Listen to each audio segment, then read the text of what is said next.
Oh my goodness, what a game. The Seahawks snatched a massive victory over the Jaguars with a 20-12 win full of twists and turns. Seattle really showed us their unpredictable nature, swinging between moments of brilliance and patches of inconsistency. But let's dive into the nitty-gritty. Sam Darnold. What a revelation. Efficient, confident, and orchestrating that offense like a symphony. His 286 yards and 2 touchdowns? Absolutely incredible. And don't even get me started on Seattle's defense. 7 sacks, guys. Unbelievable, right? DeMarcus Lawrence led the charge like a man possessed. And let me tell you, Jaxon Smith-Njigba's 61-yard touchdown was just insane. A real dagger right there. There's so much more to unravel, and trust me, you'll want to stick around for the full breakdown. So don't forget to subscribe for more deep dives and reactions. Alright, let's dive into the quarterback duel in this matchup because truly, it was where the battle heated under the spotlight. Both Trevor Lawrence and Sam Darnold were under significant pressure, but they handled it in starkly different ways. Lawrence, who faced a relentless 7 sacks, showcased resilience with his stats, completing 27 of 42 passes for 214 yards. It's impressive given the circumstances, right?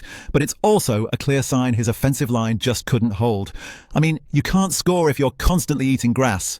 On the flip side, Darnold came in with calculated precision, fewer attempts, yet racking up an even heftier 286 yards on just 16 completions. That's efficiency on another level. 2 touchdowns, including the bomb to Smith-Njigba, just highlight how polished and sharp Darnold's passing game was. And hey, only 1 sack. That's a testament to both his pocket awareness and the protection scheme. It's fascinating how these 2 top prospects played such different games despite facing similar heat. Lawrence put up a fight but needs better protection to translate those numbers into wins, while Darnold thrived, capitalizing on his team's strengths.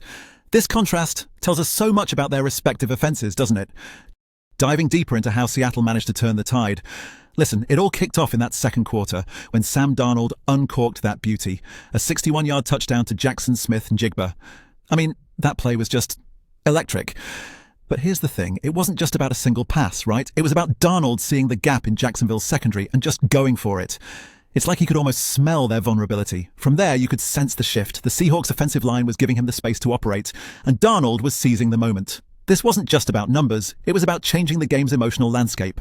Seattle not only gained points, but got inside the Jaguars' heads, disrupting their confidence and their flow. Oh, and let's not forget Jason Myers stepping up before halftime with that 53-yard field goal. That was a statement, a calculated risk that paid off. It stretched their lead and put Seattle even further in the driver's seat.